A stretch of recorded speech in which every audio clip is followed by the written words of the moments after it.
আচ্ছা, আসসালামু আলাইকুম রহমতুল্লাহ। হযরত কি যেন বলতে চাই, দেখি আমাদের সাহেব, আমাদের পিসাব হযরত মুহাদ্দিস কি বলে শুনি আমরা আগে। আউযু বিল্লাহি মিনাশ শাইতানির রাজিম, বিসমিল্লাহির রহমানির রহিম। মাশাআল্লাহ মাশাআল্লাহ। কলিজার ভাই বোনেরা সবাই কেমন আছে? আশা করছি সবাই অনেক ভালো আছে। আজকের আসলে আমাদের অনেকগুলো প্রিয় মুখকে দেখে হয়তো আপনারা অবাক হচ্ছেন, কিন্তু আসলে অবাক হওয়ার কোনো কিছু না। কারণ আজকে আমরা একটা নতুন কিছু এর ওপর নতুন কিছু আপনাদেরকে দেওয়ার উদ্দেশ্য নিয়েই এতগুলো মানুষ হাজির হয়েছে। কারণ দীর্ঘ প্রায় 1 বছর ধরে আপনারা যে জিনিসটা পাচ্ছেন না, ওই জিনিসটাও আজকে থেকে জব মেডিসিনে পরিপূর্ণতা পেয়েছে। যার কারণে স্যারকে আমরা সাধুবাদ জানানোর জন্য হইলো ওই এতগুলো মানুষ আসছে। আমাদের পেছনে আছেন দীপ্ত স্যার, সামনে আছেন আমাদের শ্রদ্ধেয় ডট ডট স্যার, তারপরে পেছনে আছেন আমাদের যে স্যার আমাদের এই যে মানে দীর্ঘ 1 বছরের বিরতি, কি বলবো, মানে বিরতিটাকে মানে মজাদারে পরিণত করার উদ্দেশ্যে এসেছেন শ্রদ্ধেয় নাজমুল স্যার। সো নাজমুল স্যারের ক্লাসটা আজকে এতটা অ্যামেজিং হবে যেটা আসলে আপনারা ক্লাস করলে এনজয় করে, মানে ক্লাস করলেই বুঝতে পারবেন। প্রাইমারি বলেন, নিবন্ধন বলেন, 10 থেকে 20 গ্রেড বলেন, সকল জব পরীক্ষার জন্য বিসিএস বলেন, যে রক্ত থেকে অল টাইম অলওয়েজ সব জায়গায় যেখান থেকে প্রশ্ন আসে, স্যার কিন্তু আজকে এরকম একটা টপিক আজকে শেষ করে দিবেন ইনশাআল্লাহ। যে এমসিকিউ গুলো পড়াবেন, একটা এমসিকিউ থেকে দেখবেন যে আপনি আরো 20টা এমসিকিউ রাইট করার মতো ইনফরমেশন জানতে পারবেন। সো আজকের ক্লাসটা খুবই অ্যামেজিং হবে। আবার পেছনে আছে আমাদের নাসির স্যার, আবার এদিকে শামীম স্যার আছে, আর ওই যে দীপ্ত স্যারের মনে কি দেখা যায় যায় না মনে হয়, না না দেখা যায় সবারই দেখা যায়। সো যাই হোক কলিজার ভাই বোন, আমরা আসলে সবাই একসাথে এসেছি এই জন্য, কারণ আমাদের একটা অপেক্ষার প্রহর ছিল, আমরা ভালো বিজ্ঞানের টিচার পাচ্ছিলাম না। সবশেষে সৃষ্টিকর্তার রহমত যে এরকম একজন দক্ষ টিচার আমরা পেয়েছি, জ্ঞানের ভান্ডার যুক্ত একজন টিচার আমরা খুঁজে পেয়েছি। কারণ বিজ্ঞান পড়াতে গেলে আসলে শুধুমাত্র একটা সাবজেক্টের উপর দক্ষতা থাকলে হয় না। বিজ্ঞান এমন একটা সাবজেক্ট যে আপনার এখানে কেমিস্ট্রির ধারণা থাকতে হবে, বায়োলজির ধারণা থাকতে হবে, ফিজিক্সের ধারণা থাকতে হবে, সাধারণ বিজ্ঞান, অর্থাৎ সাধারণ বিজ্ঞান মানেই হচ্ছে ওখানে 3টা বিজ্ঞানের একটা সমন্বয়। আর এই 3টা বিজ্ঞানের সমন্বয়কৃত টিচার মানে পুরো বাংলাদেশে নাই বলেই চলে। ভাই দক্ষতা একটা সাবজেক্টের উপর হয়, কিন্তু 3টা সাবজেক্টের উপর একটা দখলদারিত্ব অর্জন করা, এটা একটা সো টাফ। সো স্যারের একটা বিগ এক্সপিরিয়েন্স, অনেক বছর ধরে স্যার ক্লাস নিচ্ছেন। সো ওই জায়গা থেকে স্যারকে আমরা অনেক রিকোয়েস্ট করে জব মেডিসিনে পেয়েছি। আশা করা যায় যে আমরা জব মেডিসিন ধন্য, আর ক্লাসটা করে আপনারাও ধন্য হবেন। আর স্যারকে অবশ্যই সাধুবাদ জানাবেন সবাই যে ধন্যবাদ স্যার, নিয়মিত ক্লাস চাই। সো স্যার আপনাদের কমেন্টে ইন্সপায়ার হয়ে দেখবেন যে ঘন ঘন ক্লাস নিতে চলে আসবেন। কথা কি বুঝতে পেরেছেন আমার কলেজের ভাই বোন? কিছু বললে বলেন। প্রিয় ভাই বোন আমার, দেরি করবো না, আমরা ক্লাসটি শুরু করে দেবো ইনশাল্লাহ। যেহেতু আজকের ক্লাসটি খুবই অ্যামেজিং হবে ইনশাল্লাহ, আর আমাদের সাথে যেহেতু বিজ্ঞানের শ্রেষ্ঠ স্যার রয়েছেন, সো আর কোনো চিন্তা নেই। বিজ্ঞান এখন আপনাদের থেকে, এতদিন আপনারা বলছেন স্যার বাংলা পানি, জ্যামিতি পানি, ম্যাথ পানি অথবা ইংরেজি পানি, এখন থেকে বলবেন স্যার বিজ্ঞানও পানি। আমাদের বিজ্ঞানের যে ঝামেলাটা সেটা হচ্ছে, দেখেন ইংরেজি একটা কমন সাবজেক্ট যেটা সবারই থাকে, বাংলা সবারই থাকে, কিন্তু বিজ্ঞান কিন্তু আসলে সবাই বিজ্ঞান নিয়ে কিন্তু পড়াশোনা করে না। তো যে জন্য প্রিয় ভাই বোন আমার, বিশেষ করে যারা আর্টসে অথবা কমার্সে রয়েছে তারা কিন্তু বিজ্ঞানে অনেক বেশি পিছিয়ে রয়েছেন। সো আপনাদের এই জায়গাটা, যে জায়গাটা আপনারা এতদিন ধরে দখল করতে পারেননি, অর্থাৎ বিজ্ঞানে দুর্বল হওয়ার কারণে, সেই জায়গাটা কিন্তু স্যার এত সহজ করে সুন্দর করে আপনাদেরকে গুছিয়ে পড়াবেন ইনশাল্লাহ। যারা আর্টসের বা কমার্সের স্টুডেন্ট রয়েছেন তাদেরও আল্লাহ চান তো ইনশাল্লাহ স্যার বেসিকটা স্ট্রং করে তুলবেন, অর্থাৎ আপনি আর্টসের কমার্সের হয়েও বিজ্ঞানে ভালো করবেন ইনশাআল্লাহ। আর সায়েন্সের স্টুডেন্টরা তো এমনিতে আল্লাহর মধ্যে ভালো পারে, আপনাদের জন্য রিভিশন হয়ে যাবে ইনশাআল্লাহ। মনে রাখবেন জ্ঞানের কোনো শেষ নাই। হ্যাঁ, কয়েকটা জিনিস আছে যেগুলোর কোনো শেষ নাই, এর মধ্যে একটা হচ্ছে ভাই জ্ঞান, জ্ঞানের কোনো শেষ নাই। যারা সায়েন্সের আছেন তারাও আজকের ক্লাসটা করবেন, দেখবেন এমন কিছু নতুন জিনিস হয়তো আপনি পাবেন যেটা আপনার সারা জীবন কাজে লাগবে ইনশাআল্লাহ। তো দেরি করা যাবে না, সবাই শেয়ার করে লিখে দিব, যত দ্রুত শেয়ার হবে তত দ্রুতই কিন্তু আমাদের ক্লাসটা শুরু হবে ইনশাআল্লাহ। সবাই সবাই দ্রুত দ্রুত শেয়ার, এই তো গুড, অনেকে শেয়ার করে। আমাদের নাসির স্যার কি যেন বলতে যাচ্ছে। আচ্ছা আমি বলি, বিজ্ঞানের একটা বড় একটা অংশ হলো আমাদের যারা 47তম বিসিএস প্রিলিমিনারি পরীক্ষা দেবো, 48তম যারা পরীক্ষা দেবো, তাদের জন্য কিন্তু বিজ্ঞানটা খুবই খুবই দরকার। এবার যারা বিসিএস পরীক্ষা দেবো, এই বিজ্ঞান অংশটা একটা আতঙ্কের নাম। যারা বিশেষ করে আমরা কমার্স এবং আর্টসের স্টুডেন্ট আছি তাদের কাছে বিজ্ঞানটা একটু কঠিন লাগে, কিন্তু যারা সায়েন্সে আছে তাদের কাছে মোটামুটি অনেক সহজ লাগে, গরম লাগে। আর এই বিজ্ঞান পার্টে নম্বর তোলা কিন্তু রিটেন অংশ একটু কঠিন হয়ে দাঁড়ায়। অনেকে বিজ্ঞান পরীক্ষা তো দেয়ই না, যে আমি শুধু শিক্ষা ক্যাডারই দরকার, বিজ্ঞানটা দিব না, বাংলা সেকেন্ড পার্ট দিব না। এই জন্য বলি যে বিজ্ঞানের আর আতঙ্কের একটা নাম। যাই হোক, বিজ্ঞান আমরা এখন অতি সহজভাবে শিখব। প্রিলিমিনারি পরীক্ষাও আসবে, এখানে কিন্তু নিবন্ধন পরীক্ষায় 1-2 নম্বর থাকে এবং প্রাইমারি পরীক্ষায় 1-2 নম্বর কিন্তু থাকবে এই বিজ্ঞান থেকে। সুতরাং আজকে ক্লাসটা কেউ মিস করবে না, সবাই খাতা কলম নিয়ে যে যেখানে আসি আমরা সবাই বসে পড়ি। ওকে, তাহলে আমরা কি sir light camera action. Okay sir শুরু করেন। Thank you. স্যার জমি দেবে কিন্তু আসতে হইবে, হ্যাঁ, আমাকে ইনশাল্লাহ। বলবেন কিন্তু আসতে চাই বুঝছেন? খালি। আসসালামু আলাইকুম আমার সুপ্রিয় চাকরি প্রার্থী ভাই ও বোনেরা, আমি আশা করি আমার আজকে জব মেডিসিনের যত শিক্ষক, আপনাদের স্যার যত ছিল সবাই কিন্তু আসছে। তা সবার আসলে হৃদয়ের জোরে হলেও আমি আশা করি যে এই শক্তিতে আপনারা বলিয়ান হয়ে যে যে উদ্দেশ্যে আপনারা এই জব মেডিসিনের পেজে আসছেন, সেই উদ্দেশ্যটা আসলে আপনাদের সফলতার মুখ দেখবে ইনশাল্লাহ। তা আমরা আজকে যে সাধারণ বিজ্ঞান, যে আমরা জানি যে সাধারণ বিজ্ঞানের যে বিষয়টা, যে বাংলাদেশের যে চাকরির যে নিয়োগ পরীক্ষাগুলো আছে, হ্যাঁ, এই নিয়োগ পরীক্ষায় কিন্তু সাধারণ বিজ্ঞান থেকে আপনার বিসিএস তো স্পেসিফিক আছেই, এবং অন্যান্য যত নিয়োগ পরীক্ষা আছে সব নিয়োগ পরীক্ষায় কিন্তু প্রচুর পরিমাণ কোশ্চেন কিন্তু এখান থেকে আপনার হয়। অনেকে দেখা যাচ্ছে যে এই কোয়েশ্চেনগুলোর উত্তর সঠিকভাবে দিতে না পারার কারণে দেখা যাচ্ছে তার কাট মার্কসটা নিচে আসে, অথবা তার কিন্তু প্রিলিমিনারিতে কিন্তু তার নামটা আসে না বা রোলটা আসে না। তা আমরা আশা করি যে বেসিক যে জিনিসগুলো অত্যন্ত সুন্দরভাবে আমরা আজকে শেখার চেষ্টা করব, এবং আপনাদের সুবিধার জন্য এমন একটা টপিকস কিন্তু বেছে নেওয়া হয়েছে যেখান থেকে কিন্তু আপনার হচ্ছে কোশ্চেন কিন্তু এখান থেকে এসেই থাকে, 2-3টা কোশ্চেন কিন্তু এখান থেকে এসেই থাকে। এবং আপনারা এটাও জানেন যে রক্ত ও রক্ত সঞ্চালন এবং হৃৎপিণ্ড বিষয়ক যে বিষয়গুলো আছে, এগুলো শুধু আপনার প্রিলি রিটেন না, আপনার ভাইভাতেও কিন্তু অনেক সময় যারা সাধারণ নন সায়েন্স ব্যাকগ্রাউন্ডের স্টুডেন্ট আছেন তাদেরকেও কিন্তু 2-একটা কোশ্চেন এখান থেকে কিন্তু জিজ্ঞেস করা হয়, যেহেতু এটা বেসিক জিনিস মানুষের জীবনের সাথে সম্পর্কিত। তা আমি আর কথা বাড়াচ্ছি না, আমি আমাদের ক্লাসে আমরা চলে যাচ্ছি আর কি। আমরা একটু ক্লাসটা শুরু করি। প্রথম প্রশ্ন চলে আসছে স্যার। আচ্ছা ঠিক আছে, এটা স্যার দে না। এই যে সিলেক্ট করবেন, ঠিক আছে, আবার এই যে মাউসে ক্লিক করে পরে সিলেক্ট, আবার কলম সিলেক্ট, ঠিক আছে থ্যাংক ইউ থ্যাংক ইউ। ওকে। আচ্ছা, এখন যে বিষয়টা আমরা দেখব সেটি হচ্ছে যে যে এখানে দেখেন একটা কোশ্চেন এখানে দেওয়া আছে যে 21তম বিসিএস পরীক্ষা এটা আসছে যে দূষিত বাতাসের কোন গ্যাসটি মানবদেহে রক্তের অক্সিজেন পরিবহন ক্ষমতা খর্ব করে। ঠিক আছে,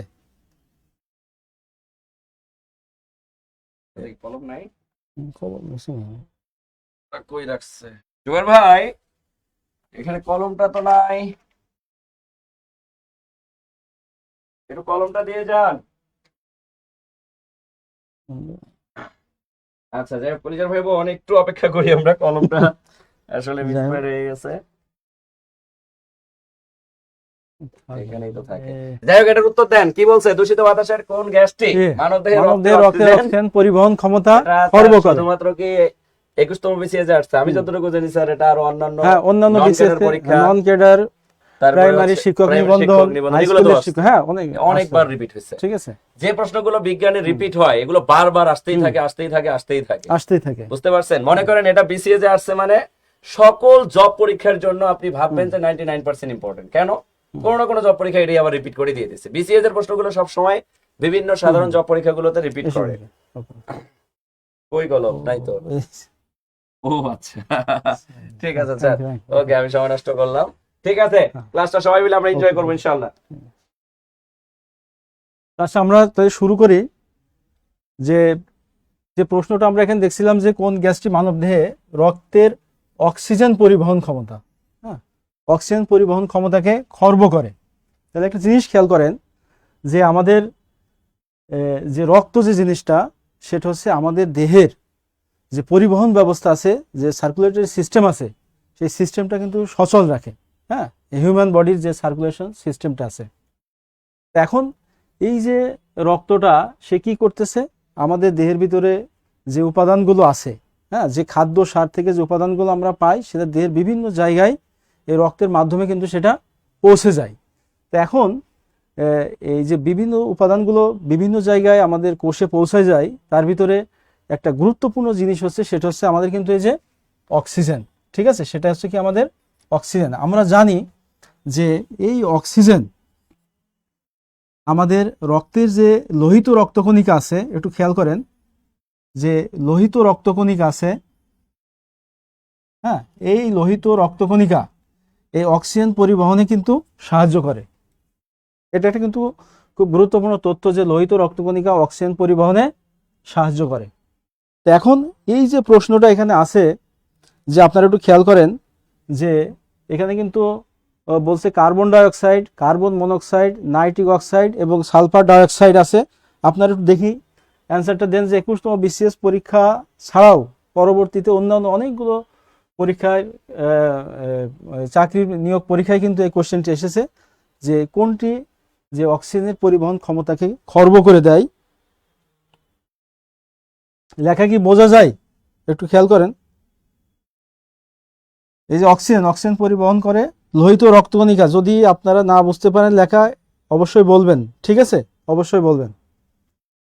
তাহলে এখন একটু দেখেন এখানে যে আমাদের এখানে আছে carbon dioxide, carbon monoxide, nitric oxide, sulphur dioxide. তো এখানে যে সঠিক যে অ্যান্সারটি সেটি হবে আমাদের হচ্ছে কার্বন মনোক্সাইড।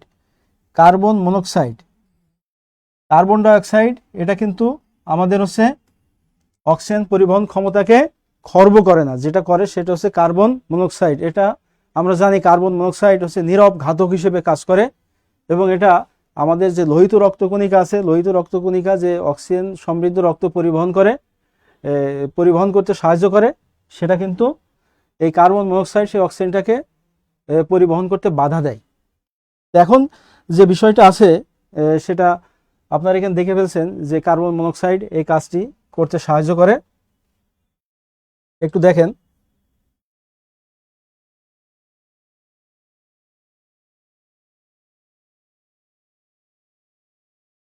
একটু খেয়াল করেন, দেখেন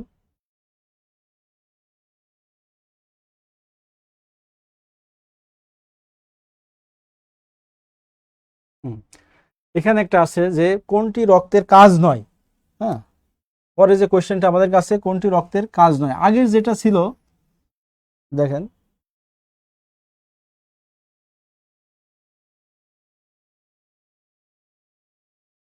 যে কোনটি রক্তের কাজ নয়। ও সরি,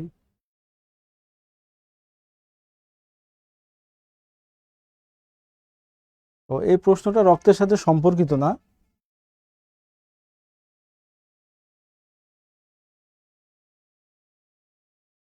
এই জিনিসটা একটু দেখেন যে কোনটি রক্তের কাজ নয়।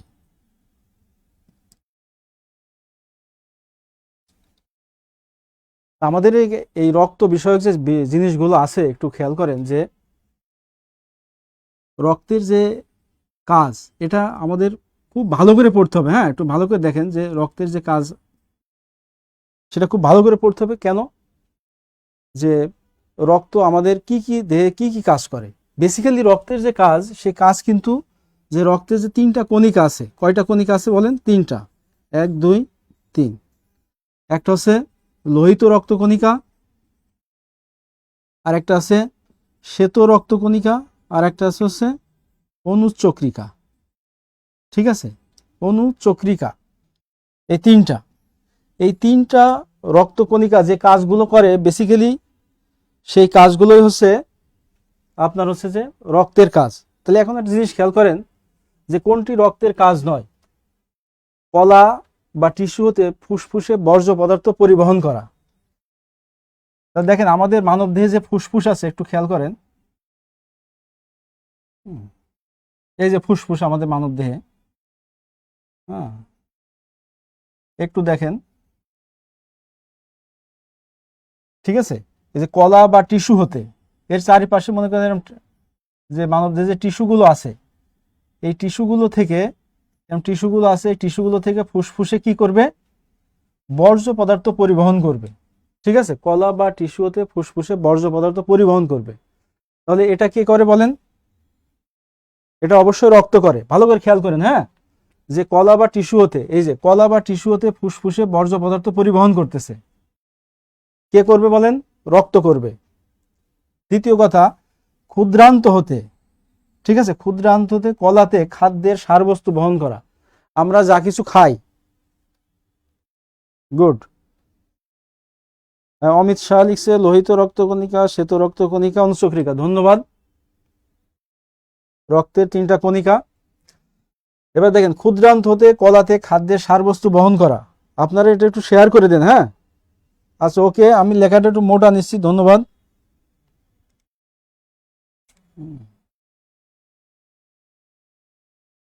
ওকে, থ্যাংক ইউ। দেখেন ক্ষুদ্রান্ত হতে কলাতে খাদ্যের সারবস্তু বহন করা। ক্ষুদ্রান্ত হতে কলাতে খাদ্যের সারবস্তু বহন করা। হ্যাঁ, খাদ্যের সারবস্তু বহন করা, এটাও কিন্তু রক্তের মাধ্যমে হয়, ভালো করে খেয়াল করবেন। টিস্যু থেকে আমাদের ফুসফুসে বা হৃৎপিণ্ডে যাই যাক রক্তের মাধ্যমে।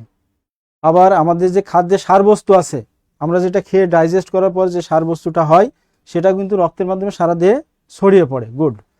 তারপর হচ্ছে অন্যতম একটা গুরুত্বপূর্ণ কাজ হচ্ছে হরমোন বিতরণ করা। ঠিক আছে, এই যে হরমোন, একটু দেখেন যে হরমোন যেটাকে আমরা বলি প্রাণ রস, হরমোনের বাংলা হচ্ছে কিন্তু প্রাণ রস। এই হরমোনটা একটু ভালো করে দেখবেন, হরমোনটা হচ্ছে রক্তের মাধ্যমে যায় কিন্তু। ঠিক আছে, হরমোনটা কিসের মাধ্যমে যায়? রক্তের মাধ্যমে কিন্তু হরমোনটা পরিবহন হয়। ঠিক আছে, হরমোনটা হচ্ছে রক্তের মাধ্যমে পরিবহন হয়। একটু শেয়ার করেন আপনারা।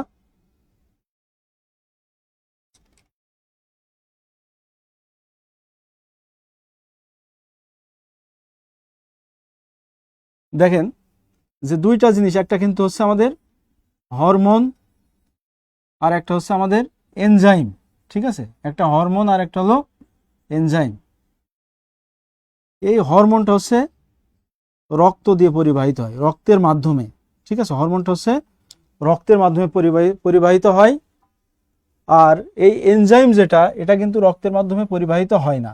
এই এনজাইমের নাম হচ্ছে বাংলায়, এটাকে আমরা জানি উৎসেচক বলা হয়, অথবা জারক রস।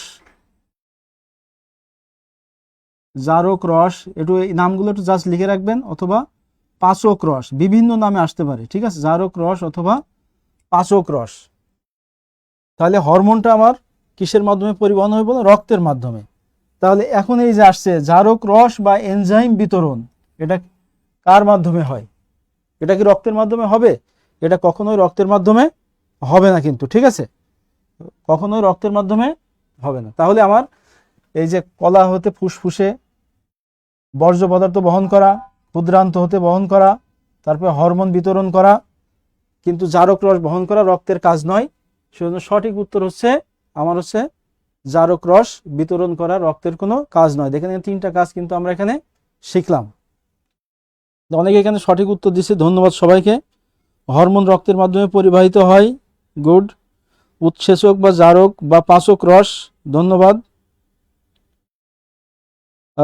লেখা বড় করে দিচ্ছি। ঠিক আছে, গুড। ঠিক আছে, না বুঝতে পারলে আমাকে অবশ্যই বলবেন। ওকে, এবার আসি আমরা নেক্সট যে কোশ্চেনটা আছে দেখি।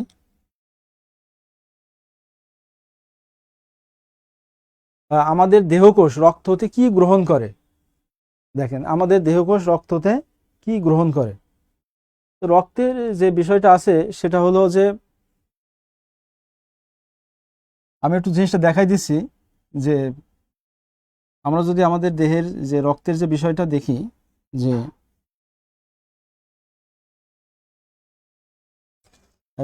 বড় করেই দেখাচ্ছি যে অক্সিজেন ও গ্লুকোজ। দেখেন প্রথমে আছে কি আমাদের, এখানে আছে অক্সিজেন আর কি গ্লুকোজ। অবশ্যই এটা আমরা খাবার থেকে পাই, এটা আমাদের দেহকোষ কি রক্ত থেকে গ্রহণ করে, দেহকোষ নেয়, আমাদের দেহ এটা গ্রহণ করে। কার মাধ্যমে বলেন? রক্তের মাধ্যমে নেয়। তারপর অক্সিজেন ও রক্ত আমিষ, এটাও আমাদের দেহের জন্য দরকার হয়। কে দেয় বলেন?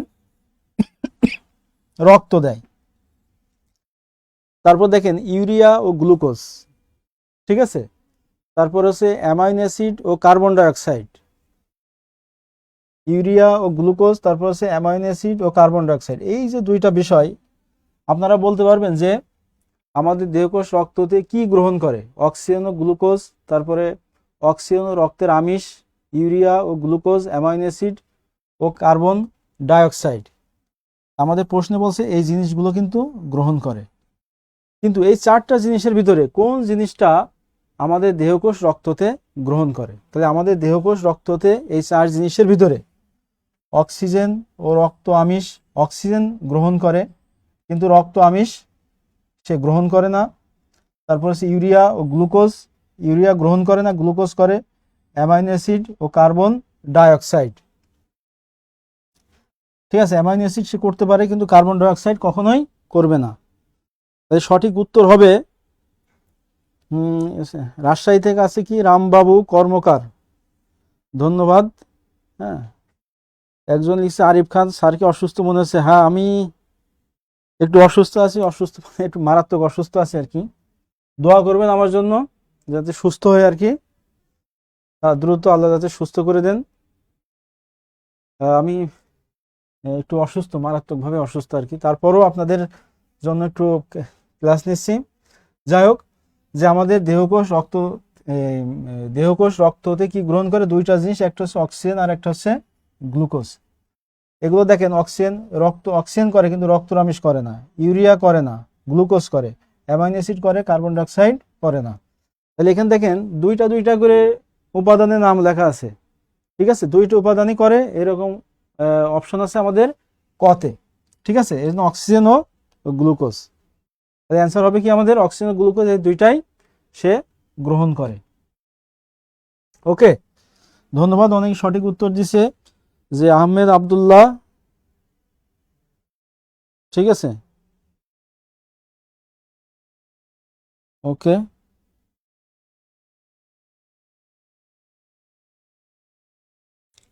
তারপর দেখি আমরা রক্ত থেকে পূর্ণবয়স্ক পুরুষের মোট রক্তের গড় পরিমাণ কত? তাহলে এই জিনিসটা একটু খেয়াল করেন যে পূর্ণবয়স্ক পুরুষ মানুষের দেহে রক্তের গড় পরিমাণ, একটু কিন্তু কয়েকটা বিষয় এখানে আপনারা একটু খেয়াল রাখবেন। সে বিষয়টা হচ্ছে যে এই যে রক্ত হচ্ছে আমাদের এক ধরনের কানেকটিভ টিস্যু বলা হয়, তরল কানেকটিভ টিস্যু। রক্ত কি বলেন? তরল কানেকটিভ টিস্যু বা তরল যোজক কলা বলি আমরা যেটাকে, যে রক্ত এক ধরনের তরল যোজক কলা। রক্ত কি? রক্ত হচ্ছে, একটু জাস্ট লিখে রাখেন যে তরল যোজক কলা, ঠিক আছে। এর কিছু বিষয় আছে, যেমন দেখেন যে এই যে তরল যোজক কলা বা লিকুইড কানেকটিভ টিস্যু হচ্ছে আমাদের রক্ত। আরেকটা বিষয় যে রক্তের কিন্তু একটা নির্দিষ্ট টেম্পারেচার আছে বা একটা তাপমাত্রা আছে। সেই তাপমাত্রাটা আমরা জানি যে স্বাভাবিক অবস্থায় রক্তের যে তাপমাত্রা সেটা হচ্ছে 36 থেকে 38 ডিগ্রি সেলসিয়াস তাপমাত্রা। 36 থেকে কত? 38 ডিগ্রি সেলসিয়াস তাপমাত্রা, ঠিক আছে। তারপরে এই যে রক্তের যে বিষয়, যে একজন পূর্ণবয়স্ক পুরুষের মোট রক্তের গড় পরিমাণ কত? তাহলে দেখেন একজন মানুষের দৈহিক ওজনের উপরে, ঠিক আছে, ডিপেন্ড করে তার দেহে কি পরিমাণ রক্ত থাকবে। তো এই বিষয়টা যদি আমরা এখানে দেখি যে একজন মানুষের পূর্ণবয়স্ক হতে হবে, পূর্ণবয়স্ক মানুষের দৈহিক ওজনের শতকরা কত ভাগ রক্ত থাকে? দৈহিক ওজনের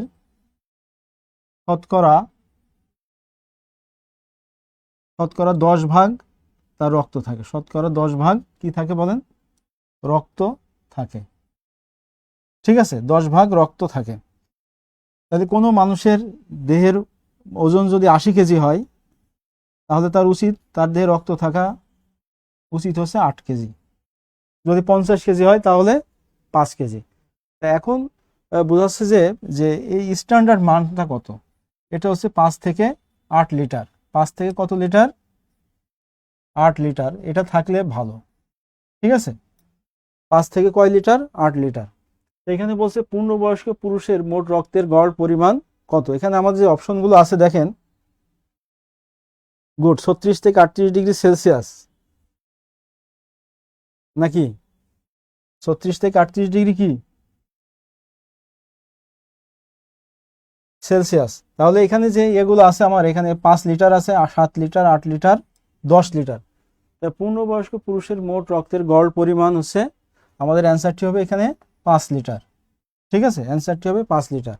তো এই রেঞ্জের ভিতরে থাকা উচিত, সেই হিসাবে আপনি 7, 8 বা 10ও দিতে পারেন, কিন্তু আমাদের অ্যান্সারটি হবে এখানে কত হবে বলেন? 5 লিটার হবে। কারণটা কি? কারণটা হচ্ছে একজন পূর্ণবয়স্ক পুরুষের ক্ষেত্রে আমরা যে স্ট্যান্ডার্ড ওয়েটটা জানি, যে মিনিমাম তার কি হতে হবে, মিনিমামটা আমরা ধরি আর কি, যে 50 কেজি থেকে শুরু করা যেতে পারে আর কি। ঠিক আছে, 5 লিটার পুরুষের ক্ষেত্রে। তো ধন্যবাদ সবাইকে। দৈহিক ওজনের 10 ভাগের 1 ভাগ রক্ত থাকবে। ঠিক আছে, আমরা নেক্সট কোশ্চেনটা দেখি। মানুষের দেহের রক্তরসের শতকরা কত ভাগ পানি? তাহলে এখন এখানে একটু খেয়াল করেন যে এই যে রক্তরসে শতকরা কত ভাগ পানি। তাহলে দেখেন এই যে আমরা রক্তের কথা বললাম, একটু দেখেন কোন বিষয়গুলো আমাদের বারবার পরীক্ষায় আসছে। রক্তের ভিতরে দুইটা জিনিস আছে, ঠিক আছে? একটু দেখেন, একটা হচ্ছে রক্তরস, একটা হচ্ছে রক্তরস, আর একটা হচ্ছে রক্ত কণিকা। একটা হচ্ছে রক্তরস আর একটা হচ্ছে রক্ত কণিকা, এই দুইটা মিলে হচ্ছে রক্ত। তা রক্তের ভিতরে রক্তরস হচ্ছে আপনার শতকরা 55 ভাগ। তাইলে যদি 100% হয় রক্ত, ঠিক আছে, তাহলে রক্ত কণিকা বাকি থাকছে কত আমার? শতকরা 45 ভাগ।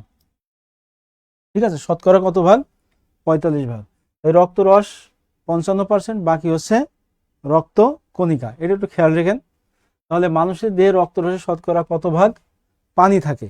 তাহলে এই যে রক্তরস আমার আছে, এই রক্তরসের ভিতরে আবার দুই ধরনের জিনিস থাকে।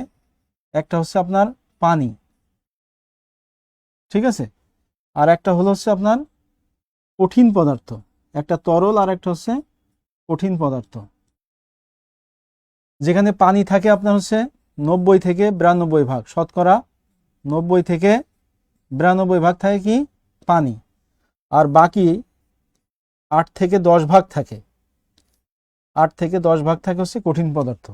ভালো করে খেয়াল করেন একটু। অনেকে লিখছে রক্তকণিকা 45%, সাবরিনা রক্তরস লিখছে 55, কণিকা 45, শর্মিলি রক্তরস রক্তকণিকা। ধন্যবাদ সবাইকে। তাহলে এই জিনিসটা একটু দেখেন যে রক্তের দুইটা উপাদান, মেইন উপাদান, একটা হচ্ছে রক্তরস আর একটা হচ্ছে রক্তকণিকা। রক্তরস হচ্ছে আমাদের 55%, আর হচ্ছে কি রক্তকণিকা হচ্ছে 45%। কিন্তু আমাদের এখানে হচ্ছে মানুষের দেহে রক্তরসে, হ্যাঁ, শতকরা কত ভাগ কি থাকে? পানি থাকে। তাহলে যেহেতু আমাদের পানি বলছে, তাহলে রক্তরসের দুইটা মেইন উপাদান, একটা হচ্ছে পানি আর একটা হচ্ছে কঠিন পদার্থ। সেই হিসাবে পানি আছে 90 থেকে 92 ভাগ, আর 8 থেকে 10 ভাগ হচ্ছে, তা আমাদের দরকার হচ্ছে পানি। ঠিক আছে, আমাদের কি দরকার? পানি। তাহলে পানি 90 থেকে 92 ভাগ, তাহলে এখানে আছে হচ্ছে 90, এখানে আছে 80, এটা হবে না। 75 এটাও হবে না। 70 এটাও হবে না, হবে আমার কত? 90। ঠিক আছে, তাহলে আমার সঠিক অ্যান্সার হচ্ছে এই প্রশ্নের হচ্ছে শতকরা 90 ভাগ পানি থাকে রক্তরসে। ধন্যবাদ সবাই, অনেকে সঠিক উত্তর দিছে। হ্যাঁ, এবারে মানুষের রক্তে কত ধরনের রক্তকণিকা আছে এটা একটু ভালো করে খেয়াল করেন। দেখেন, হ্যাঁ, থাক, চা লাগবে না। হ্যাঁ, আচ্ছা, মানুষের রক্তে কত ধরনের রক্তকণিকা আছে একটু শেয়ার করে দেন আপনারা। হ্যাঁ, মানুষের রক্তে কত ধরনের রক্তকণিকা আছে দেখেন একটু খেয়াল করে। মানুষের রক্তে কত ধরনের রক্তকণিকা আছে দেখেন। রক্তকণিকা একটু ভালো করে খেয়াল করেন। 3 ধরনের রক্তকণিকা। কয় ধরনের হয়? প্রথম যেটা আছে সেটাকে আমরা আরবিসি বলি, ঠিক আছে, red blood cell, red blood cells, RBCs, অথবা এর আর একটা নাম আছে এরিথ্রোসাইট, একটু ভালো করে খেয়াল করেন, এরিথ্রোসাইট।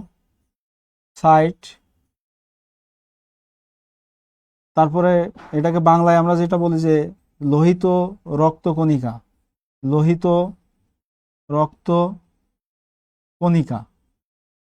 ঠিক আছে, তাহলে প্রথম যে রক্তকণিকা তিনটার ভিতরে সেটা হচ্ছে আরবিসিএস। গুড, 3 ধরনের, বিভিন্ন নামে এটা আসে। লোহিত রক্তকণিকা red blood cells, erythrocyte, red blood সেলকে বলা হয় এই এরিথ্রোসাইটও বলা হয়, অথবা বাংলায় লোহিত রক্তকণিকা বলি, অথবা রেড ব্লাড সেলস বা আরবিসিএস। ওকে, 2 নাম্বার যে রক্তকণিকা আছে আমাদের সেটাকে ডব্লিউবিসিএস বলা হয়। ঠিক আছে, ডব্লিউবিসিএস, যেটাকে আমরা বলি হোয়াইট ব্লাড সেলস। দেখেন, হোয়াইট ব্লাড সেলস, হ্যাঁ, হোয়াইট ব্লাড সেলস, ডব্লিউবিসিএস বা হোয়াইট ব্লাড সেলস। এটা আর একটা নাম আছে, সেটাকে আমরা বলি লিউকোসাইট। দেখেন, লিউকোসাইট অথবা শ্বেত রক্তকণিকা। ঠিক আছে, শ্বেত রক্তকণিকা। নামগুলো একটু খেয়াল করেন যে শ্বেত রক্তকণিকা, তো হোয়াইট ব্লাড সেলস, তারপরে লিউকোসাইট, শ্বেত রক্তকণিকা।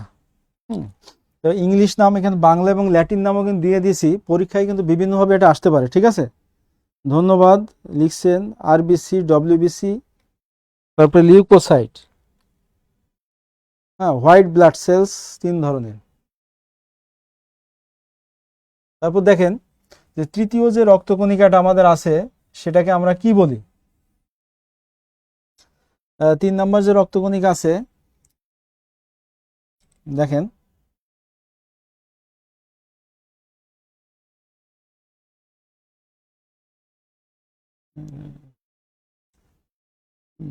আসে না, তৃতীয় যে রক্তকণিকা সেটা হচ্ছে আমাদের অনুচক্রিকা বলি আমরা। হ্যাঁ, সেটাকে বলা হয় প্লেটলেট বা প্ল্যাটিলেট অনেকে বলে, অথবা থ্রোম্বোসাইট, প্লেটলেট অথবা থ্রোম্বোসাইট, যেটাকে আমরা বলি অনুচক্রিকা, অনুচক্রিকা। ঠিক আছে, তাহলে আমরা দেখেন একটু 3 ধরনের রক্তকণিকা পার পুরা হয়। অনুচক্রিকা, হোয়াইট ব্লাড সেলস। ধন্যবাদ সবাইকে, অনেকে সঠিক উত্তর লিখছে। তাহলে সেই হিসাবে আমরা দেখি আমরা 3 ধরনের রক্তকণিকা শিখলাম। তাহলে মানুষের রক্তে কত ধরনের, হ্যাঁ, মানুষের রক্তে কত ধরনের রক্তকণিকা আছে, মানুষের রক্তে কত ধরনের রক্তকণিকা আছে। এখানে আমাদের 4 প্রকার হবে না, 2 প্রকারও হবে না, হবে আমাদের হচ্ছে 3 প্রকার, 5 প্রকারও হবে না। তাহলে কত ধরনের রক্তকণিকা আছে? 3 ধরনের রক্তকণিকা আছে। ঠিক আছে, প্লেটলেট, হ্যাঁ, গুড, ধন্যবাদ।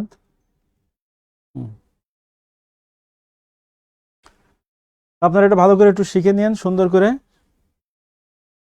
এটা কিন্তু বিভিন্নভাবে পরীক্ষায় এই নামগুলো থেকেও কিন্তু কোশ্চেন আসে আর কি।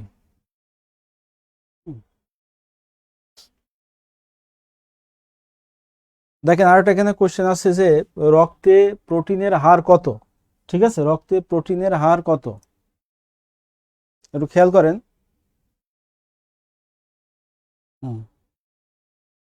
রক্তে প্রোটিনের হার কত? এটা সঠিক অ্যান্সার কি হবে একটু বলেন, দেখেন, রক্তে প্রোটিনের হার কত?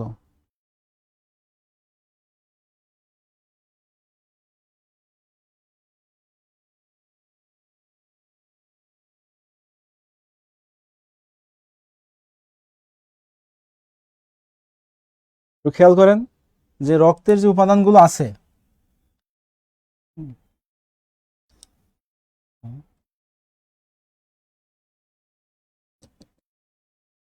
যে রক্তের যে উপাদানগুলো আছে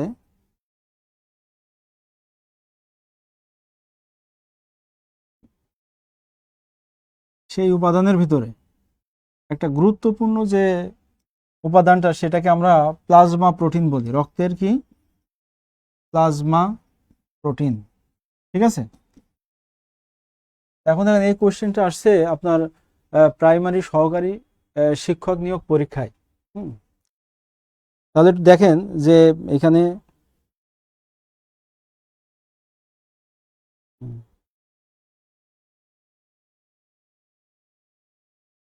কত বলেন, রক্তে, মানুষের রক্তে কত, সরি,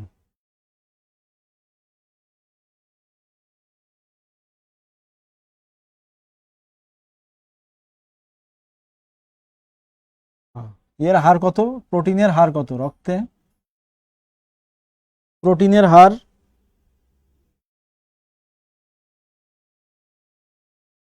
আচ্ছা এখানে কিন্তু আপনার ওইভাবে যে প্রোটিনের কথা বলা হয়েছে, রক্তের মেইন যে জিনিসটা সেটা কিন্তু আমাদের প্লাজমা প্রোটিন, প্লাজমা প্রোটিন। ঠিক আছে, প্লাজমা প্রোটিন। দেখেন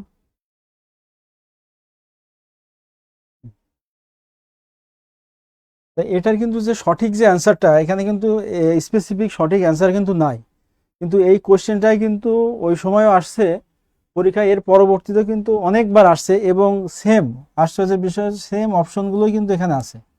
ঠিক আছে, আমার মনে হয় এর পরে যত পরীক্ষায় কোশ্চেনগুলো আসবে এই সেম অপশনগুলো এখানে থাকবে। সেই হিসাবে আপনারা যদি এটা আসে পরীক্ষায় অ্যান্সার দিবেন কি 55%। ঠিক আছে, আমি আপনাদের বলার জন্য ইয়ে করলাম আর কি, যে রক্তে প্লাজমা প্রোটিন যেটা বা প্রোটিনের হার হচ্ছে 55%। এটা একটু মনে রেখেন ভালো করে, যে প্লাজমা প্রোটিন দিক অথবা শুধু প্রোটিন থাকুক, প্লাজমা প্রোটিন অথবা শুধু প্রোটিন থাকুক, এর অ্যান্সারটা হবে কত, 55 বা 55 রক্তে প্লাজমা প্রোটিনের হার। নেক্সট কোশ্চেনটা আমরা দেখি রক্ত থেকে।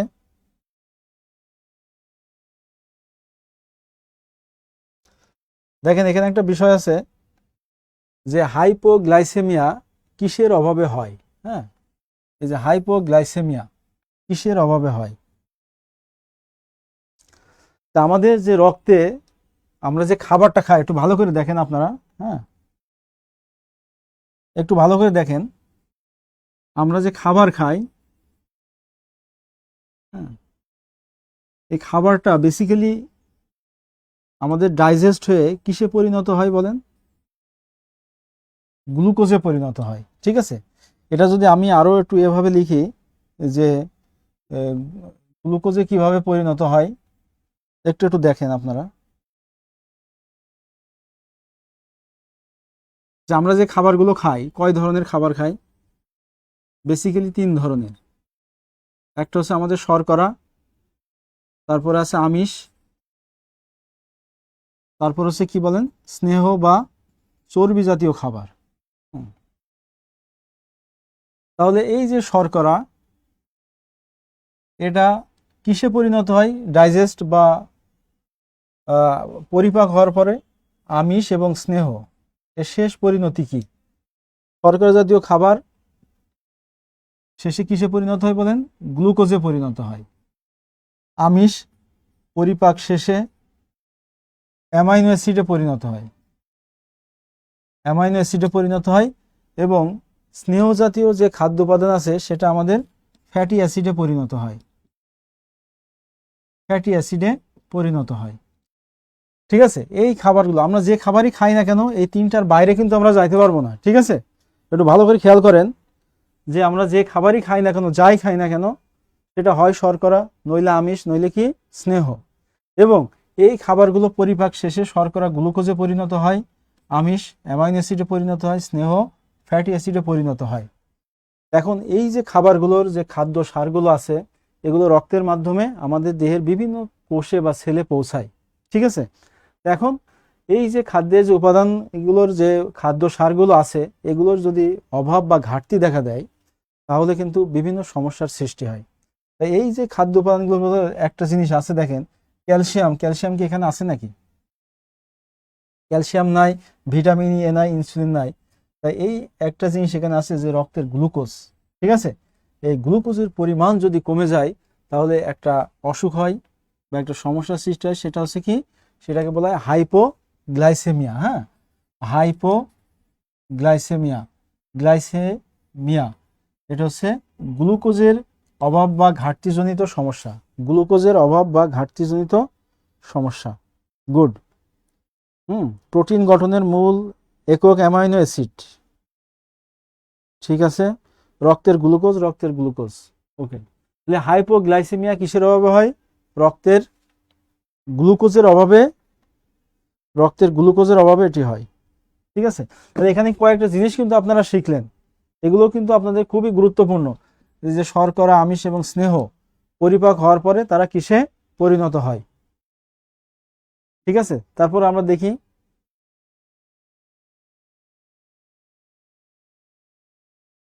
লোহিত রক্তকণিকার আয়ুষ্কাল। তাহলে আমরা এখানে দেখেন আয়ুষ্কাল মানে কি, এই যে লোহিত রক্তকণিকা,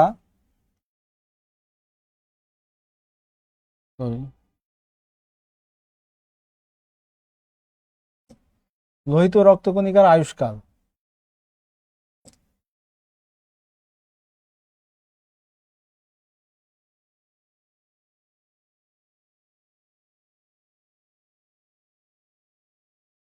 এই যে আয়ুষ্কাল, লোহিত রক্তকণিকার আয়ুষ্কাল মানে কি, যে এই যে রক্তকণিকাগুলো আমাদের দেহে উৎপন্ন হয়, এই রক্তকণিকাগুলো কিন্তু আবার কি হয়, একটা নির্দিষ্ট সময় পর এগুলো ধ্বংসপ্রাপ্ত হয়।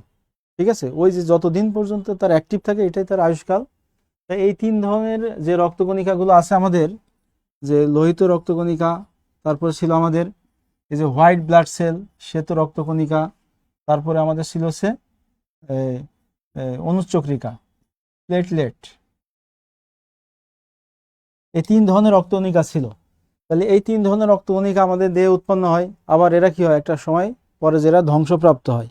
তাহলে দেখেন যে এই লোহিত রক্তকণিকা, এদের গড় আয়ু হচ্ছে কতদিন, যে এখানে দেখেন 60 দিন, 80 দিন, 100 দিন, তারপর 120 দিন। এটা হচ্ছে আমাদের 4 মাস। কয় মাস বলেন? 4 মাস বা 120 দিন। 4 মাস বা 120 দিন হচ্ছে লোহিত রক্তকণিকার, এখানে আমাদের হচ্ছে লোহিত রক্তকণিকার গড় আয়ু।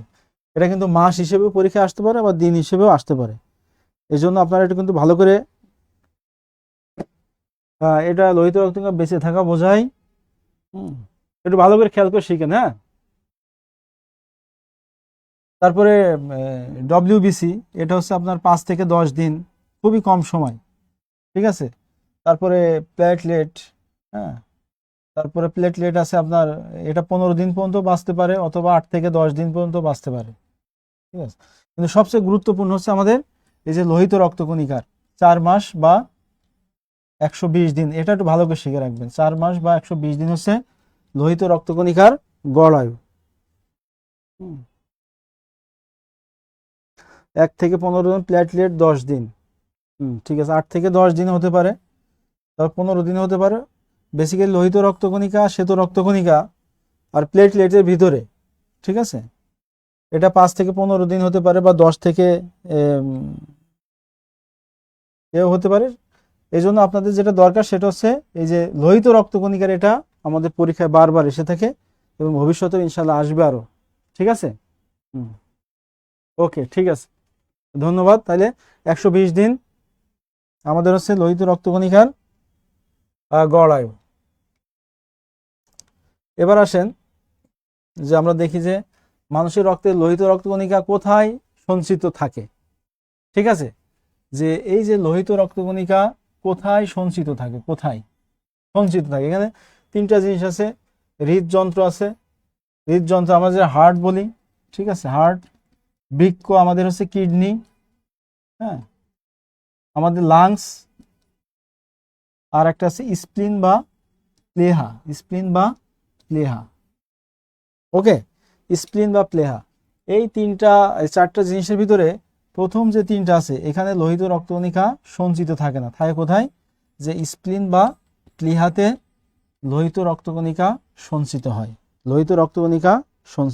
গুড, সবাই লিখছে প্লীহাতে। আয়েশা সিদ্দিকা, হিমেল ইসলাম, এমডি রাসেল। লোহিত রক্তকণিকার কিন্তু হিমোগ্লোবিন থাকে আমরা জানি, এবং এটা খুবই গুরুত্বপূর্ণ জিনিস। তাহলে দেখেন লোহিত রক্তকণিকা প্লীহাতে সঞ্চিত থাকে, অথবা আপনার এটা যদি না থাকতো, স্প্লিন বা প্লীহা যেটা আমরা বলি, হ্যাঁ, তারপর হচ্ছে অস্থিমজ্জা, বোন ম্যারো, হ্যাঁ, বোন ম্যারো বা অস্থি মজ্জা যেটা আমরা বলি, অস্থি মজ্জা, এটা থাকলেও কিন্তু এখানে উৎপন্ন হয়, এটা থেকেও একটু খেয়াল রেখেন আর কি।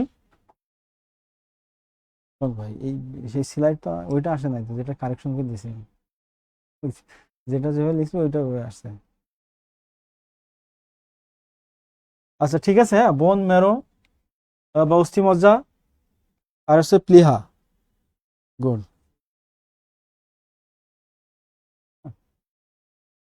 ওকে ঠিক আছে, তাহলে আমাদের অ্যান্সার হবে কি প্লিহাতে। লোহিত রক্তকণিকা কোথায় থাকে? প্লিহাতে থাকে।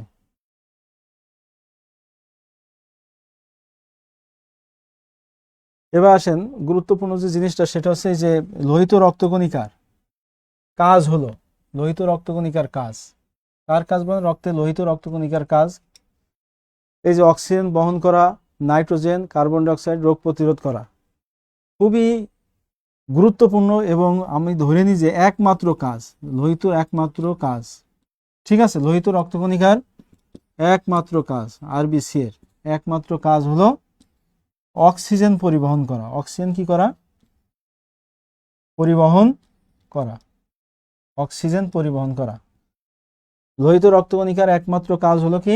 অক্সিজেন পরিবহন করা। তাই নাইট্রোজেন পরিবহন করা এটা হবে না, কার্বন ডাই অক্সাইড হবে না, রোগ প্রতিরোধ করা এটাও লোহিত রক্তকণিকার কাজ না। এই মূল কাজ হলো অক্সিজেন বহন করা। হ্যাঁ, মূল কাজ কি বলেন? অক্সিজেন পরিবহন করা। ওকে, একটু খুব ভালো করে খেয়াল করেন কিন্তু প্রশ্নের আনসারগুলো। তারপর নেক্সট আমরা দেখি,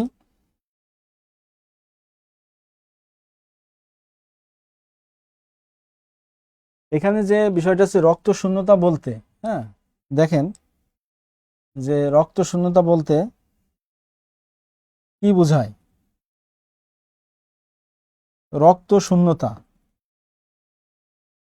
হ্যাঁ, রক্ত শূন্যতা বলতে বোঝায় রক্তের পরিমাণ কমে যাওয়া, হিমোগ্লোবিনের পরিমাণ কমে যাওয়া, রক্ত রসের পরিমাণ কমে যাওয়া, অনুচক্রিকার পরিমাণ কমে যাওয়া। এটা একটু ভালো করে খেয়াল করবেন। গুড। যাদের থ্যালাসেমিয়া রোগ আছে তাদের লোহিত রক্তকণিকা আগে ভেঙে যায়, ঠিক আছে। অক্সিজেন পরিবহন করা। ওকে, তাহলে এখন এখানে দেখেন রক্ত শূন্যতা, যেটাকে আমরা অ্যানিমিয়া বলি, রক্ত শূন্যতা বা অ্যানিমিয়া, হ্যাঁ অ্যানিমিয়া, যে রক্তে যদি হিমোগ্লোবিনের পরিমাণ, হ্যাঁ এই যে হিমোগ্লোবিন, একটু ভালো করে দেখেন, রক্তে যদি হিমোগ্লোবিনের পরিমাণ কমে যায়, হ্যাঁ হিমোগ্লোবিনের পরিমাণ কমে যায়, তাহলে রক্তের যে অবস্থা হয় আর কি, সেটাকে রক্ত শূন্যতা বলা হয়। রক্তের পরিমাণ কমে যাওয়া এটা হবে না, হ্যাঁ রক্তের পরিমাণ কমে যাওয়া মানেই কিন্তু রক্ত শূন্যতা নয়। এটা একটু ভালো করে খেয়াল করবেন। রক্ত শূন্যতা মানে রক্তের ঘাটতি, এই হিসাব করে আপনারা রক্তের পরিমাণ কমে যাওয়া দিতে পারেন। তারপর রক্ত রসে হিমোগ্লোবিনের পরিমাণ, এটাই হবে আমাদের অ্যান্সার। রক্ত রসের পরিমাণ কমে যাওয়া এটা হবে না জীবনেও। অনুচক্রিকার পরিমাণ কমে যাওয়া হবে না। এই যে হিমোগ্লোবিন, এই হিমোগ্লোবিনটা কোথায় থাকে বলেন? হিমোগ্লোবিনটা থাকে আমাদের এই যে রেড ব্লাড সেল বা আরবিসিতে। হিমোগ্লোবিনটা কোথায় থাকে? রেড ব্লাড সেল বা আরবিতে, ঠিক আছে, রেড ব্লাড সেল বা আরবিসিতে এই হিমোগ্লোবিনটা থাকে। এই হিমোগ্লোবিনের পরিমাণ যদি কমে যায় তাহলে আমাদের দেহে রক্ত শূন্যতা দেখা দেয়। হিমোগ্লোবিনের পরিমাণ কমে যাওয়া, ঠিক আছে, গুড, ঠিক আছে, একটু ভালো করে খেয়াল করেন। হিমোগ্লোবিনের পরিমাণ কমে যাওয়াকে আমরা রক্ত শূন্যতা বা অ্যানিমিয়া বলি, হ্যাঁ রক্ত শূন্যতা বা অ্যানিমিয়া। ওকে, এবার আসেন হিমোগ্লোবিন কোন জাতীয় পদার্থ, ঠিক আছে, একটু দেখেন যেখানে বলছে যে হিমোগ্লোবিন কোন জাতীয় পদার্থ। এই যে হিমোগ্লোবিনটা, হিমোগ্লোবিন কোন জাতীয় পদার্থ? এখানে আছে আমিষ, স্নেহ, আয়োডিন, লৌহ। তাহলে আমরা যদি একটা জিনিস দেখি এখানে, যে এই যে হিমোগ্লোবিন, হ্যাঁ হিমোগ্লোবিন আমি লিখছি দেখেন এখানে একটু, এই হিমোগ্লোবিনের কিন্তু দুইটা অংশ আছে, একটা হচ্ছে হিম আর একটা হচ্ছে গ্লোবিন। একটা হলো হিম আর একটা কি গ্লোবিন। এই দুইটা অংশের সমন্বয়ে কিন্তু হিমোগ্লোবিন গঠিত। ঠিক আছে, এখন যে বিষয়টা, সে বিষয়টা হলো এই যে হিমোগ্লোবিন, এই এই এই টোটাল এর ভিতরে এই হিম হচ্ছে 4%, আর গ্লোবিন যে অংশটা সেটা হচ্ছে 96%। হুম,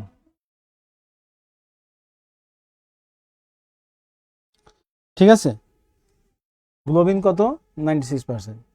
এই যে হিম, এটা 4%, এটা 96%। হিম হচ্ছে লৌহ বা আয়রন জাতীয় পদার্থ। ঠিক আছে, আর গ্লোবিন যে জিনিসটা সেটা হলো আমিষ জাতীয় পদার্থ। এটা কি জাতীয় পদার্থ বলেন? আমিষ জাতীয় পদার্থ। তাহলে দেখেন, এখানে একটা অংশ পেলাম আমার হচ্ছে হিম, আর একটা পেলাম কি গ্লোবিন। ঠিক আছে, তাহলে লৌহ আছে 4%, আর গ্লোবিন বা আমিষ আছে কত? 96%। তাহলে সবচেয়ে বেশি পরিমাণে কি আছে বলেন? Good, iron 4%। সবচেয়ে বেশি পরিমাণ আছে 96, যেটাকে আমরা আমিষ বলছি। সেই জন্য আমাদের সঠিক যে অ্যান্সার, স্নেহ হবে না, আয়োডিনও হবে না, লৌহ হবে না, হবে কি আমাদের এই যে আমিষ, যেটা আমাদের কত পার্সেন্ট? 96%। আর লৌহ যেটা সেটা হচ্ছে 4%। এই জন্য বেশি পরিমাণে আছে আমাদের আমিষ বা গ্লোবিন অংশ। ঠিক আছে, এজন্য এটাকে আমরা কি বলি? যে হিমোগ্লোবিন হচ্ছে আমিষ জাতীয় পদার্থ। ঠিক আছে, হিমোগ্লোবিন আমিষ জাতীয় পদার্থ। এর জন্য কনফিউশন না সৃষ্টি হয়। অনেকে কিন্তু এই যে লৌহ দিবে, কিন্তু এটা অ্যান্সার দিবে, কিন্তু কিন্তু এটা হবে না। ঠিক আছে, খেয়াল করেন একটু, হিমোগ্লোবিন হচ্ছে আমিষ জাতীয় পদার্থ। ওকে, তারপর আসি আমরা দেখি যে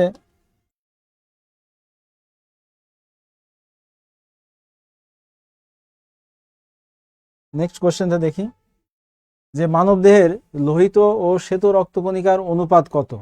হ্যাঁ, মানবদেহের লোহিত ও শ্বেত রক্তকণিকার অনুপাত কত? Basically RBC is to WBC, এদের অনুপাতটা বের করতে বলছে। তাহলে দেখেন যে লোহিত রক্তকণিকা ও শ্বেত রক্তকণিকার অনুপাত কত হইতে পারে? গুড, 96 থাকার কারণে হিমোগ্লোবিন আমিষ জাতীয় পদার্থ। গুড, ঠিক আছে, 700:1। এই যে লোহিত রক্তকণিকা, এর পরিমাণ কিন্তু এভারেজ কিন্তু 50 লাখ করে মানুষের দেহে থাকে। ঠিক আছে, এখানে এটার পরিমাণ খুবই কম, 5 থেকে মাত্র 8,000। ঠিক আছে, 5 থেকে 8,000। তাহলে এটার পরিমাণ কিন্তু খুবই কম। তাহলে আমাদের যে অনুপাতটা এখানে আসে, সেই অনুপাতটা কি হবে আমাদের? এই যে 3টা আছে, এই 3টা কিন্তু হবে না। আমাদের সঠিক যে অনুপাত সেটা হবে 700:1। একজন পূর্ণবয়স্ক মানুষের দেহে কিন্তু এই লোহিত রক্তকণিকা, এটা হচ্ছে কি 50 লাখ থাকে। ঠিক আছে, কত লাখ? 50 লাখ। পূর্ণবয়স্ক পুরুষ মানুষের দেহে লোহিত রক্তকণিকার সংখ্যা হচ্ছে 50 লাখ। আর হোয়াইট ব্লাড সেল যেটা, সেটা হচ্ছে কত? 5 থেকে 8,000 প্রতি ঘন মিলিমিটার রক্তে। প্রতি ঘন মিলিমিটার রক্তে একজন পূর্ণবয়স্ক মানুষের দেহে লোহিত রক্তকণিকার সংখ্যা এভারেজ 50 লাখ। হ্যাঁ, মহিলাদের 45 লাখ, শিশুদের ক্ষেত্রে আরো বেশি, হ্যাঁ 60 লাখ। এবং ভ্রূণ অবস্থায় ভ্রূণের দেহে আরো বেশি পরিমাণ লোহিত রক্তকণিকা থাকে, কিন্তু শ্বেত রক্তকণিকার সংখ্যা খুবই কম, 5 থেকে 8,000। এদের সঠিক যে অনুপাত, যদি অনুপাত করা হয়, তাহলে অনুপাত হচ্ছে 700:1। 700:1।